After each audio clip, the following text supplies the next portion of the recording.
क्या आलीशान है बापा के मदनी फूल, बस मदनी चमनिस्तान है बापा के मदनी फूल।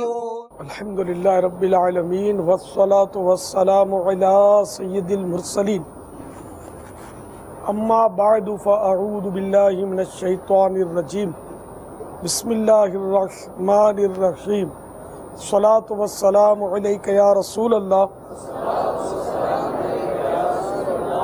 व अला आलिका व अस्हाबिका या हबीब अल्लाह। अस्सलातु वस्सलामु अलैका या नबी अल्लाह व अला आलिका व अस्हाबिका या नूर अल्लाह।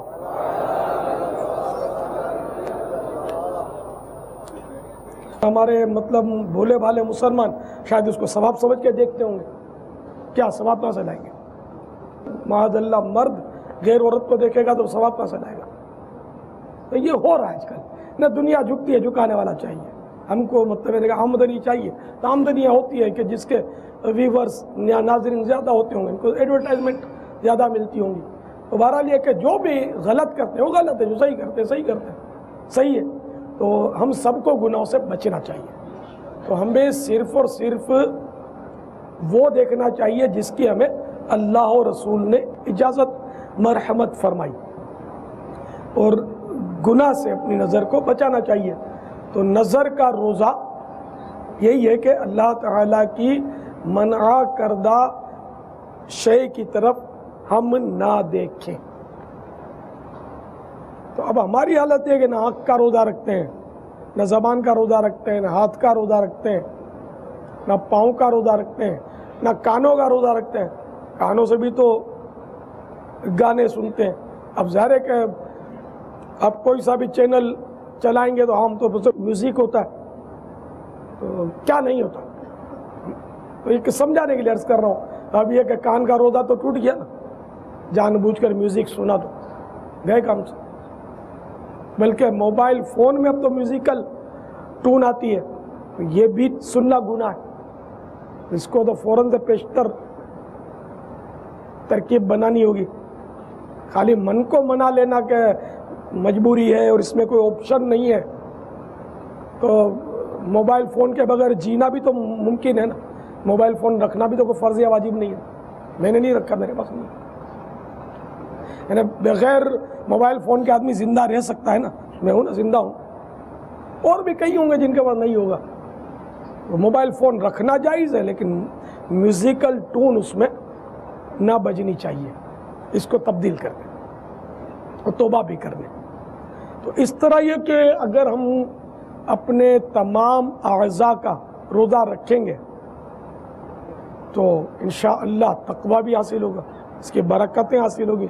हमें बरकतें इसकी कम हासिल होती हैं क्योंकि हम वो आज़ा का, अपने बदन का रोज़ा नहीं रखते ना, पेट का रोज़ा रख लेते हैं। अगरचे रोज़ा फ़िक़ही तौर पर हो जाएगा, लेकिन इसकी बरकतें जो है ना, अब जैसे हदीस पाक में इस तरह के मज़ामीन है कि जो रोज़ा रखे और ग़ीबत वगैरह तर्क नहीं करता गुनाह, तो अल्लाह ताला को उसके भूखे और प्यासे रहने की कोई हाजत नहीं है। तो अल्लाह ताला, हम भूखे रहते हैं तो अल्लाह ताला को कोई इसका फ़ायदा थोड़ी पहुँचता है, या अल्लाह ताला का अनाज थोड़ी बच जाता है। अरे सब में हमारा ही फ़ायदा है। तो हमें रोज़ा जो है वो हर उज़्व का रखने की कोशिश करनी चाहिए। आँख को, हाथ को, पाँव को, कान को, ज़ुबान को, हर उज़्व को गुनाह से, मुहर्रमात से बचाना ज़रूरी है। तो फिर इंशाअल्लाह अज़्ज़ व जल लअल्लकुम तत्तक़ून के वो जलवे होंगे कि मदीना मदीना हो जाएगा। तो सब ये जहन भी बनाएं, नियत भी करें, ज़बान का भी कुफले मदीना लगाएं, आँखों का भी, कानों का भी, हाथों का भी और पेट का भी। पेट में भी हराम नहीं जाना चाहिए। फिर यह कि भूख से ज़्यादा भी न खाया जाए। फिर यह कि सेहत बर्बाद करने वाली चीज़ें रमज़ान मुबारक में लोग ज़्यादा खाते हैं, बेतहाशा खाते हैं। इफ्तार में इसलिए डट के खाते हैं कि वो सारा दिन नहीं खाया था, सहरी में इसलिए डट के खाते हैं कि सारा दिन नहीं खाऊंगा। ये पूरा यानी कि वो सारा दिन रात जो खाते थे ना, इसका एक वक्त में बल्कि इससे ज़्यादा खा लेते हैं और तरह तरह की तली हुई चीज़ें वो डाल देते हैं। फिर बोलते तकवा नहीं मिलता, तो रोज़े की बरकतें नहीं मिलती, तो मैं तो पेट मेरा वो गुड़ करता है, तो पता नहीं बुखार आ गया, तो मेरे को मतली आ रही है। तो ये ज़रा खाने पर भी तवज्जो फरमाए ना। सारा साल जो चीज़ें नहीं खाते वो एकदम पेट में भरना शुरू कर देते हैं, तो वो पेट क्या करेगा? ये रबड़ की मशीन है अंदर, यूँ समझ लो क्या करेगी, क्या क्या हजम करेगी। तो इसलिए अपने हर उज़्व को बचाने की हम सबको कोशिश करनी चाहिए। वल्लाहु तआला अअलम व रसूलुहु अअलम अज़्ज़ा व जल्ल व सल्लल्लाहु तआला अलैहि व सल्लम। सल्लू अलल हबीब तूबू इलल्लाह, सल्लू अलल हबीब। अस्सलामु अलैकुम वरहमतुल्लाहि वबरकातुहू। वालेकुम अस्सलाम वरहमतुल्लाहि वबरकातुहू। बाबा फैज़ान सहरी से आपकी बारगाह में हाजिर हैं और आज हमारा मौजू रिज़्क़ हलाल है। अब ये बाबा इरशाद फरमाइए, जो आज रिज़्क़ हलाल के हवाले से जो मौजू हमारे इस्लामी भाई ने रखा, लेकिन मैं ये देखता हूँ बाबा, जब भी रिज़्क़ हलाल की मौजू की बात होती है तो उसमें ताजिरों को हदफ पर लिया जाता है ना, कि ताजिर ताजिर ताजिर ताजिर, कारोबार करने वाले, फैक्ट्री चलाने वाले।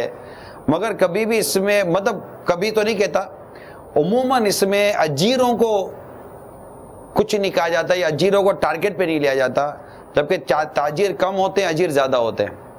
तो क्या ताजिर के साथ साथ अजीर, क्या ये मतलब हराम रोज़ी में मुब्तला नहीं होता?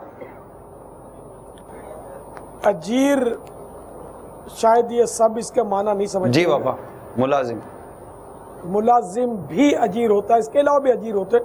जो भी उजरत पर काम करे वो अजीर कहलाता है। उजरत यानी मजदूरी, मुआवजा। तो ये अजीर जो होता है यानी कि मसलन मुलाजिम, तो जाहिर है कि वो भी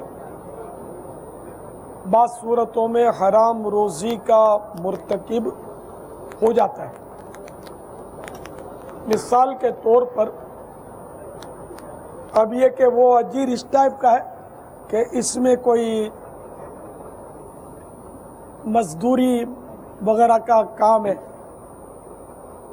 तो इस पर ये ज़रूरी है कि दरमियाना अंदाज में काम करे। दरमियाना से बढ़कर करे तो इसकी मर्ज़ी है, वरना कम से कम दरमियाना अंदाज में वो काम करे। अब अगर उसने दरमियाना के बजाय सुस्त अंदाज में काम किया, और ऐसा करते हैं, सुस्त अंदाज में काम भी बाज़ लोग करते हैं, तो जितना काम सुस्त अंदाज में उसने किया और ये काम में कमी आई, उतने हिस्से की उजरत इसकी हराम हो जाएगी। तो इसको उजरत कटवानी होगी। इसी तरह बाज़ यानी कि बाज़ का एक तादाद है जो गवर्नमेंट जॉब पसंद करती है, शायद इसलिए कि उसमें कोई बोलने वाला नहीं होता अक्सर, तो यूँ छुट्टियां करना आसान होता है, देर से आना आसान होता है। तो अब अगर किसी की समझे कि रोज़ की 80 रुपये उजरत है, तो फ़ी घंटा उसके 10 रुपये बने, तो अब उर्फ से हटकर, और एक तो उर्फ होता कि चलो 5-10 मिनट आगे पीछे हो जाते हैं तो कोई मसला नहीं होता, इतना एतराज़ नहीं होता, इस पर छोड़ देते हैं इसको। तो अब कोई 2 घंटे लेट गया, अब गवर्नमेंट की जावे, बोलने वाला तो कोई नहीं है, 2 घंटे लेट पहुंचा, तो अब ये 2 घंटे लेट पहुंचा और इसकी दिहाड़ी बनती थी 80 रुपये, तो 1 घंटे के 10 रुपये बने। तो अब ये चूंकि इसने 2 घंटे लेट किए ना, तो ये 2 घंटे की उजरत इसको कटवानी पड़ेगी, वरना ये कि उर्फ से हटकर जितना उसने ये ताख़ीर की, लेट किया, उतने हिस्से की उजरत कटवाना वाजिब है। अगर नहीं कटवाई, उजरत ले ली, तो ये इसके हक में हराम है। इसी तरह उर्फ व आदत से हटकर छुट्टियां भी मारते हैं, तो ऐसी छुट्टी की जो इसका हक नहीं बनता था लेकिन वो छुट्टी कर लेते हैं, अफसरों से तरकीब बना लेते हैं, और बाज़ों का दे के वो हाजिरी भी लिख ली जाती है, कर छुट्टी रहे होते हो वो हाजिरी उसमें चली जाती है, उसके कागजात में, रजिस्टर में। तो ये भी सरासर धोखा है। और ये इस छुट्टी की उजरत इस अजीर ने जो ली, या ये इतने दिन की, 1 दिन की, 2 दिन की, जो इसने उर्फ व आदत से गैर कानूनी छुट्टी की, और इसकी जितनी ये तनख्वाह ली, ये भी इसकी हराम हो गई। तो यूं मतलब यानी कि अजीर जो होता है, मुलाजिम या मजदूर, भी बारहा हराम में जा पड़ते हैं तो गुनाहगार होते हैं। इस ज़िम्न में मकतबतुल मदीना ने एक रिसाला शाया किया है, हलाल तरीके से कमाने के 50 मदनी फूल। ये रिसाला बहुत मुख्तसर सा है, इसको सब लें, अजीर भी लें, मुस्ताजिर भी लें, ने जो उजरत पर रखने वाला यानी सेठ समझ लो, तो सेठ भी इसको पढ़े और नौकर भी पढ़े, दोनों के लिए इसमें मदनी फूल है। और के बाद सूरतों में दोनों ही मसाइल न जानने की वजह से गुनाहों में जा पड़ते हैं और इनको पता भी नहीं पड़ता। इसमें आपने मुराकिब यानी सुपरवाइजर के हवाले से भी मदनी पुल अता किया है। ये सुपरवाइजर भी बहुत सी जगहों पर ठीक ठाक डंडियां मारते हैं। ये मतलब कि आंख आड़े कान भी करते हैं और मतलब कि रिश्वतें भी लेते हैं बाज़ औक़ात। जी जी, ये आंख आड़े कान क्या होता है? आंख आड़े कान क्या होता है? कान आंख के आड़े कैसे नहीं आ रहा? ये यार क्या बोलते हो यार, ये बेचारे अब बता, ये समझते तो होंगे नहीं। भाई आंख आड़े कान आएंगे, आंख कान के आड़े आएगी।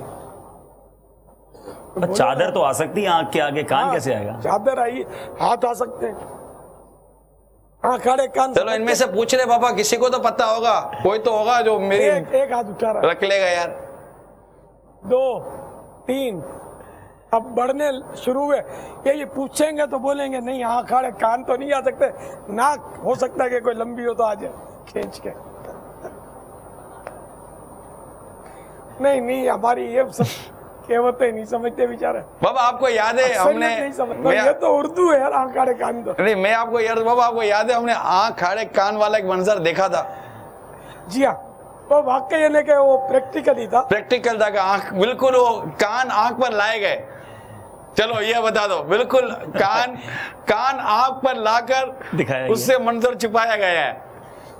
ये तो बकरीद में हुआ होगा बाबा। जी जी, आंख आड़े कान ये अक्सरियत नहीं समझ रही, गालिब अक्सरियत शायद 1% समझते हैं, और ये भी हाथ उठाते हैं। ये पूछें तो पता चले कि पूछ तो ले बाबा, समझते भी है नहीं। आप बता दीजिए।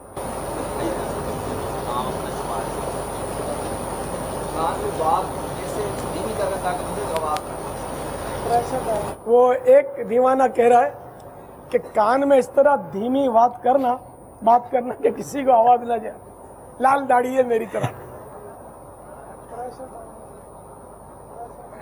बाबा इसकी सादगी में इसको तोहफा दे डालो बाबा।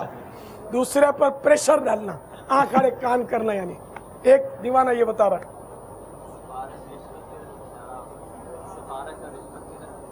ये एक दीवाना कह रहा है सिफारिश और रिश्वत की तरफ ये इशारा है, आंख आड़े कान करना।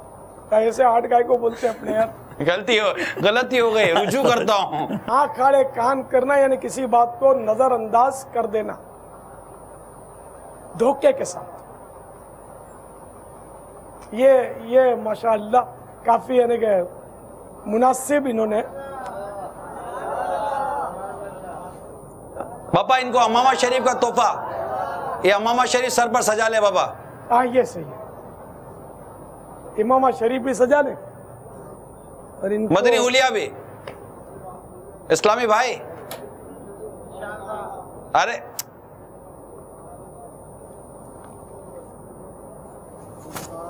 अरे जेब से मदनी हुलिया भी ले लो।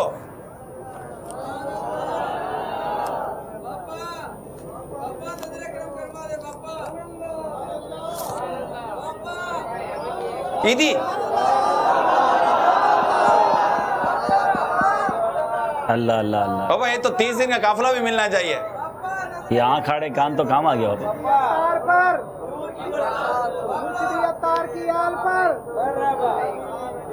यानी आज हमारे इस्लामी भाइयों के लिए बाबा जेब में ईदी डाल के लाए हैं। मेरे पास यार ईदियाँ बहुत कम है और ये 2-4 ही हैं बस। नहीं आपकी सारा महीना यार 30 दिन पड़े। फिलहाल तो यही है मेरे पास 10 रुपए वाले नोट। मदीना मदीना जी बाबा। आमीन अल्लाहुम्मा आमीन।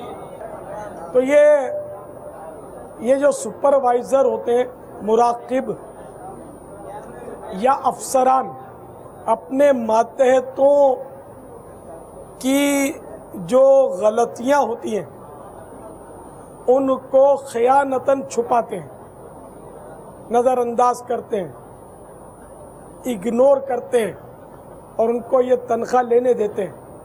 तो ये इनको आँख आड़े कान ये करते हैं इन मानों का। तो ये भी गुनाहगार होते हैं और अपनी ड्यूटी पूरी नहीं दे रही। इनकी ड्यूटी यही है कि अपने माते जितने भी मुलाजिमीन हैं इन पर कड़ी नज़र रखें कि कोई कोताही ना करे और काम पूरा करें। तो अब यूँ इसकी उजरत भी ख़राब हो रही है कि ये खाइन है, कि ये मतलब इन्हें कि सही काम नहीं कर रहा। इसलिए जो मुराकिब है उसको किसी की भी रियायत नहीं करनी चाहिए, चाहे अपना सगा भाई हो, सगा बेटा हो, सगा बाप हो। अगर वो जो उसूल हैं वहाँ के काम करने के, वो अगर उनको तोड़ता है तो उसकी पकड़ करे और तनख्वाह कटती है तो उसकी तनख्वाह कटवाए और काटे, अपने बाप की भी तनख्वाह काटे, वरना आखिरत में ये जवाबदेह होगा। वल्लाहु तआला अअलम व रसूलुहु अअलम अज़्ज़ा व जल्ल व सल्लल्लाहु तआला अलैहि व आलिहि वसल्लम। सल्लू अलल हबीब सल्लल्लाहु तआला अला मुहम्मद। अस्सलामु अलैकुम रहमतुल्लाह। व अलैकुम अस्सलाम व रहमतुल्लाहि व बरकातुहू। मेरा नाम मोहम्मद इमरान भट्ट है और मैं अमरीका से बोल रहा हूँ। सवाल मेरा ये है कि गाने सुनने वाले इंसान का क्या हाल होगा? अगर कोई फजर के वक्त गाने सुनता है तो उसका क्या अंजाम होगा? आया कि गाने की आदत को छोड़ने के लिए हमें क्या करना चाहिए? मेरा यही सवाल है। गाना दिल में निफाक उगाता है, जिस तरह पानी जो है वो घास उगाता है। ये निफाक जो ये बहुत बुरी बला है। और इसके अलावा गाने की मजम्मत कुरान और हदीस में बहुत है। यानी कि कुरान करीम में खैर सराहतन तो नहीं, लेकिन वो आयत, एक कुरानी आयत के तहत गाने को भी शामिल किया तफसीर में कि इससे मुराद गाना भी है। और हदीसों में ये भी है कि अगर कोई किसी गाने वाली औरत को कान लगाकर ध्यान से सुने तो उसके कानों में पिघलाया हुआ शीशा उंडेला जाएगा। तो यूँ गाना जो है, ये गाने बाजे, ये गुनाह हराम और जहन्नम में ले जाने वाला काम, इसका सुनना। अब वो सुबह सुने या रात को सुने, जब भी सुनेगा, ज़ाहिर जानबूझ के कसदन इरादतन सुनेगा तो गुनाहगार है। तो इससे बचने के लिए यही है कि आप इसके अज़ाब की तरफ नज़र रखें। इतना ही जहन बना ले कि अल्लाह और रसूल ने इन चीज़ों से मना किया है, तो अल्लाह और रसूल की नाफरमानी से बचने के लिए आप इसको तर्क कर दें। गाने बाजे की होल नाकियाँ नामी रिसाला मकतबतुल मदीना ने शाया किया है, तो उसको हासिल करें, उसको पढ़ें। गाने के 35 कुफरिया अशआर, ये भी रिसाला मकतबतुल मदीना ने शाया किया है, जो पढ़ने वाला है, क्योंकि कई अशआर ऐसे गाने में होते हैं जो कुफरिया होते हैं, दुरुस्त फरमाया, जिसमें अल्लाह तबारक व तआला की तौहीन होती है, ऐसे अशार ईमान बर्बाद करने वाले होते हैं। तो यूँ गाने सुनना जो है ये काबिल तर्क है, इसको तर्क करना ही होगा। ये वल्लाहु तआला अअलम व रसूलुहु अअलम अज़्ज़ा व जल्ल व सल्लल्लाहु तआला अलैहि व आलिहि वसल्लम सल्लू अलल हबीब सल्लल्लाहु तआला अला मुहम्मद। ये भी आपने जो अपा इरशाद फरमाया ना कि वो जो रिसाले का भी आपने जो हवाला दिया, गानों के 35 कुफरिया अशार, ये भी इसको भी एक अरसा गुजर गया और इसमें भी बाज़ पता चलता है जैसे पुराने भी गानों के अशार उसमें जो हमें मिले, जहाँ से हमने जमा की और उसको रिसाला में हमने छाप दिया, हुक्म शरीयत जो हमें मिला लेकर।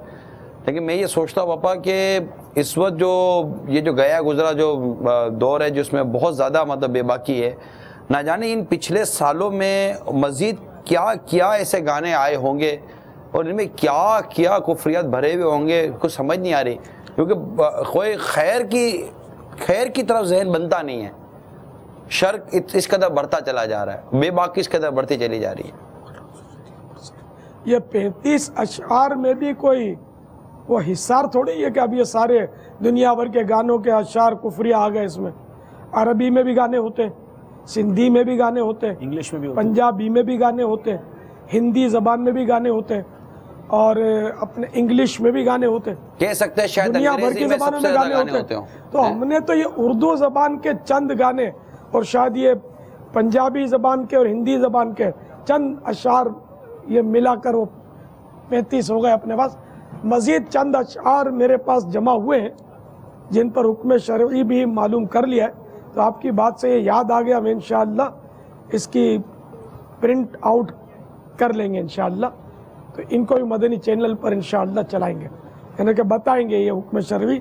तो और अशार जो हैं जो अपने रिसाले में नहीं है, अभी तक कहीं छपे नहीं हैं, तो वो इंशाअल्लाह मंजर आम पे लाएंगे इंशाअल्लाह। बापा ये समझाने का यकीनन फ़ायदा होता है और आपके मदनी मुज़ाकरों से अल्हम्दुलिल्लाह जहन बनता है। एक और कॉल इस तरह की है हमारे पास कि उन्होंने माशाअल्लाह आपके मदनी मुज़ाकरे से क्या असर लिया है, वो कॉल सुनते हैं। सल्लु अलल हबीब सल्लल्लाहु तआला अला मुहम्मद सल्लल्लाहु अलैहि वसल्लम। अस्सलामु अलैकुम वरहमतुल्लाहि वबरकातुहू। वालेकुम अस्सलाम वरहमतुल्लाहि वबरकातुहू। फैसल न्याजी बात कर रहा हूँ। हमारी गाड़ियाँ लाहौर से फैसलाबाद और फैसलाबाद से रावलपिंडी चलती हैं। इंशाल्लाह हजरत साहब का जो मदनी मुज़ाकरा सुन रहा हूँ, इसमें जो दर्स दिया गया है VCDs का, इंशाल्लाह अज़्ज़ा वजल अब हमारी गाड़ियों में VCD बयान की ही लगेंगी जो मकतबुल मदीना से मिलती हैं, और इस किस्म की कोई VCD नहीं लगेगी जिससे बुराई या शैतान जो हम पर गालिब आता है वो आए। इंशाल्लाह बस दुआ कीजिए। बहुत अच्छा चैनल है आपका, बहुत अच्छी काविश है, हमारे लिए भी दुआ कीजिए। अल्लाह ताला हम सबको जज़ा खैर अता फरमाए। अस्सलामु अलैकुम वरहमतुल्लाहि वबरकातुहू। माशाअल्लाह। वालेकुम अस्सलाम वरहमतुल्लाहि वबरकातुहू।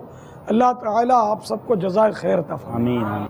तबीयत खुश कर दी यार, माशाअल्लाह। सामने होते तो मैं इनको तोहफा देता है। सुभान अल्लाह सुभान अल्लाह। पापा हो सर ये कहाँ से गए? ये लाहौर से कॉल थी बता रहे हैं। चलिए फैसल भाई अगर आप देख रहे हैं तो फिर आ जाइए आप, फैज़ान मदीना 30 दिन एहतिकाफ जारी है, अमीर अहले सुन्नत से तोहफा ले लेंगे आपके लिए इंशाअल्लाह। इस तरह तो और भी जो ट्रांसपोर्ट वाले, अगर इस वक्त कहीं ट्रांसपोर्ट वाले हमारा ये मदनी चैनल देख रहे हैं तो देखिए इस वक्त एक ट्रांसपोर्ट वाले ने रात का मदनी मुज़ाकरा सुनकर, इसलिए हम आपको हमेशा दावत देते हैं कि मदनी मुज़ाकरे लाजमी तौर पर देखा और सुना करें। इसमें बहुत सारी बरकतें हैं और बहुत अच्छी अच्छी नीयतें हो जाती हैं। तो अब जैसे ये जो हमारे इस्लामी भाई ने नीयत हमारी रिकॉर्ड करवाई, तो ये रात को इन्होंने मदनी मुज़ाकरा देखा और हमें रिकॉर्डिंग हमें लेट मिली, टेलीफोन कॉल। तो हो सकता है कि आप जो देख रहे हैं तो आप भी नीयत करें कि हम भी अपने ट्रांसपोर्ट से, गाड़ियों से, वैगन से, ये रक्शे वाले भी हैं, टैक्सी वाले भी हैं, प्राइवेट गाड़ी वालों भी हैं, सब नियत करें इंशाल्लाह। अब हमारे यहाँ बल्कि हमारे घरों में भी गाने नहीं बजेंगे यार इंशाअल्लाह। इंशाअल्लाह हर चीज़ में म्यूज़िक है। टेलीफोन यानी कि PTCL नहीं, जहाँ मिलाते हैं कि वो बाद में वो दूसरों को फॉरवर्ड करते हैं, फ़ोन क्या बोलते हैं, होल्ड करवा दें, वो उसमें भी उस वक्त तक म्यूज़िक बजता रहता है। हत्ता के बच्चों के खिलौनों में म्यूज़िक, बच्चों के पिंगोड़े में म्यूज़िक, बच्चे के जूतों में म्यूज़िक बजता है। हर जगह से म्यूजिक को भगाना है। हाँ, हर चीज में म्यूजिक घुस गया है, सबसे निकालो इसको। म्यूजिक के खिलाफ जंग जारी रहे, मौसीकी के खिलाफ जंग, गाने बाजों के खिलाफ जंग जारी रहेगी। मेरा नाम मोहम्मद अली अत्तारी है। मैं बाबुल मदीना कराची से बात कर रहा हूँ। मेरा ये सवाल है कि अगर कोई इस्लामी भाई दाऊद इस्लामी के मदनी माहौल से दूर हो गया है तो उसे मदनी माहौल से करीब लाने के लिए क्या तरगीब इख्तियार की जाए? बराए करम इसका जवाब अता फरमाएं। अस्सलामु अलैकुम वरहमतुल्लाहि वबरकातुहू। वालेकुम अस्सलाम वरहमतुल्लाहि वबरकातुहू। जी अगर बाबा, वो अपनी सुस्ती की वजह से दूर हो गया है या मसरूफियत की वजह से दूर हो गया है तो फिर उसको मोहब्बत दी जाए। बाज़ों का ऐसा होता है कि एक इस्लामी भाई ज़रा आना कम करता है, जैसे इज्तिमा में पहले आता था तो अब नज़र आता नहीं है, तो बाज़ों का दीगर इस्लामी भाई उसको पूछते ही नहीं है कि भाई 3 इज्तिमा से तुम गैर हाज़िर हो या 2 इज्तिमा से गैर हाज़िर हो, क्या खैरियत तो है, तो पूछते ही नहीं। तो इस तरह वो बस वो दूर से दूर तर होता चला जाता है।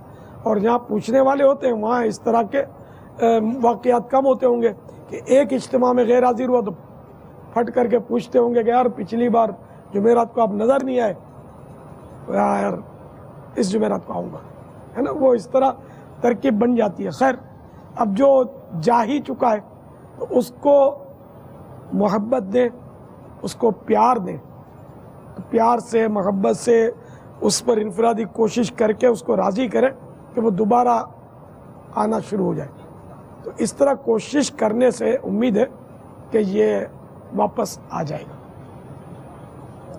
अगर उसको कोई बातों का शिकायतें भी पैदा हो जाती हैं तो जिम्मेदारान से मिलवा कर उसकी शिकायतें हैं तो वो दूर कर दी जाए, जबकि आप नहीं समझा पाते तो ये नहीं कि फिर आप उसकी हाँ में आ कर दें, ये नहीं होता। ये देखिए, मैं आपको एक नफ्सियाती असर बताऊं। कोई बोले मेरी तबीयत बहुत ख़राब है, हाँ आपके चेहरे से भी ऐसा ही लगता है कि वाकई आपकी बहुत तबीयत ख़राब है। तो अब इसकी तबीयत क्या, वो पहले यूं खड़ा था तो थोड़ा यूं टेढ़ा हो जाएगा कि यार ये भी बोलता है कि मेरी तबीयत ख़राब है, समझे। तो इस तरह वो मज़ीद डाउन हो जाएगा। बल्कि उसको तसल्ली दे, अरे यार क्या माशाअल्लाह यार, तो जवान हो यार, समझे, बर्दाश्त करो यार, अल्लाह आपको शिफा दे, हिम्मत करो यार। तो इस तरह उसको क्या थोड़ा हौसला मिल जाएगा। तो इसी तरह अगर कोई शिकायत शुरू कर दे कि फुला जिम्मेदार ने उस दिन मुझे डांटा था तो इसलिए मैं नहीं आता, तो फिर आप बोल दो कि हाँ यार वो है तो गुस्से वाला, एक बार मुझे भी डांटा था, अब वो गया काम से। तो इसको ये अपने दुखड़े नहीं सुनाने, इसको सेट करना है ना आपको। तो ये तो मजीद आप सेट कर देंगे इस तरह। तो अगरचे आपके साथ भी इस तरह का वाकया हुआ हो लेकिन आप उसको दबाते, वो कहाँ आपको पूछता है कि आपको डांटा था कि नहीं। आप उसको बोलेंगे यार आपको हो सकता है गलत फहमी हो गई हो या हो आ गया होगा गुस्सा, यार छोड़ो यार, माफ़ करो यार, अपना नुकसान क्यों करते हो। आप आते थे तो आपको सीखने को मिलता था। आपने वो फुला जिम्मेदार का कलेमा तो नहीं पढ़ा, जिस मदीने वाले आका सल्लल्लाहु अलैहि वसल्लम का कलेमा पढ़ा है, उसकी सुन्नतें सीखने को मिलती है ना। आप नहीं आते तो देखो ना, नुकसान आपका हुआ ना। यूँ करके उसको बावर कराएं और आने पर राज़ी करवाएं। और अगर कोई तरकीब मुमकिन हो तो जिम्मेदार से तरकीब भी बना ले। जिम्मेदार समझदार होगा तो माफ़ी मांग लेगा। अगर वाकई डांटा भी होगा बिला वजह, उमूमन बिला वजह कभी इंसान गुस्सा आ जाता है, तो अपने माहौल में है ऐसा कि माजरत कर लेते, एक तादाद है जो माजरत कर लेती है। तो यूँ तरकीब मदीना मदीना हो जाएगी। वल्लाहु तआला अअलम व रसूलुहु अअलम अज़्ज़ा व जल्ला व सल्लल्लाहु तआला अलैहि वसल्लम सल्लू अलल हबीब। पापा वो फैसल नियाजी भाई की कॉल आ गई है दोबारा, माशाअल्लाह, वो कॉल सुना दे भाई। अस्सलामु अलैकुम वरहमतुल्लाहि वबरकातुहू। वालेकुम अस्सलाम वरहमतुल्लाहि वबरकातुहू। अभी हजरत अब मेरी कॉल का जिक्र चल रहा था, मुझे बहुत अच्छा लगा। इंशाल्लाह हम अपने दूसरे ट्रांसपोर्टर भाइयों को भी इस बात पर जरूर कायल करेंगे और इंशाल्लाह जरूर फैजान मदीना हम आएंगे। और आज से मैं फैसल न्याजी नहीं, इंशाल्लाह फैसल अत्तारी होऊंगा। दुआओं की दरख्वास्त है बाबा जान से। अस्सलाम वालेकुम वरहमतुल्लाहि वबरकातुहू। वालेकुम अस्सलाम वरहमतुल्लाहि। बापा अपना बना लेते हैं। फैसल अत्तारी साहब, आप मेहरबानी करके रमज़ान मुबारक के अंदर कम से कम हमको 3 दिन दे दें, फैजान मदीना आ जाएं। बाबा यही अर्ज करने जा रहा था कि हो सकता है कि अभी SMS कर दें इनकी कॉल अगर आने में देर लगे। इतनी सारी गाड़ियों से ये गुनाहों के सिलसिले ख़त्म हो और रोज़ाना हज़ारों मुसलमान ये गुनाहों भरे गाने सुनने से बचे। यार ये छोटा मोटा तो मसला नहीं है। बापा एक पान की दुकान वाले इस्लामी भाई की भी कॉल आई है। मैं खुद इनके पास चला जाऊं, शुक्रिया अदा करूं। अल्लाह अल्लाह अल्लाह। लेकिन मेरे इख्तियार में नहीं है, मेरी बेबसी है। पहले आता जाता था, लाचारी है, ये भी समझते होंगे। तो इसलिए मैंने कहा ये फैजान मदीना में आए, यहाँ रूहानियत और बरकतें लूटे यहाँ कर। बापा पान की दुकान के जो पान की दुकान चलाते हैं उन इस्लामी भाई की भी कॉल है, उन्होंने भी कुछ नियत की है बापा। माशाअल्लाह, उनकी भी हौसला अफजाई हो जाएगी कॉल चलाते हैं। मरहबा। कॉल सुनाइए भाई। अस्सलाम वालेकुम वरहमतुल्लाहि वबरकातुहू। वालेकुम अस्सलाम वरहमतुल्लाहि वबरकातुहू। बाबा जी मैंने भी आज से नियत की है इंशाअल्लाह अज़्ज़-व-जल मेरी दुकान पे, मैं पान की दुकान पे काम करता हूँ, आज से मेरी दुकान पे भी गाने बजना ये सब बंद हो जाएंगे और मैंने नातों की नियत की है इंशाअल्लाह। और दाढ़ी की भी नियत कर ली है कि आप एक मुट्ठी पूरी दाढ़ी रखूँगा इंशाअल्लाह। नमाज 5 वक्त की पढ़ूंगा इंशाअल्लाह। माशाअल्लाह, मरहबा। अल्लाह करेगा तो होटल वाले भी आएंगे, वो भी बोलेंगे हमने भी बंद कर दिया इंशाअल्लाह।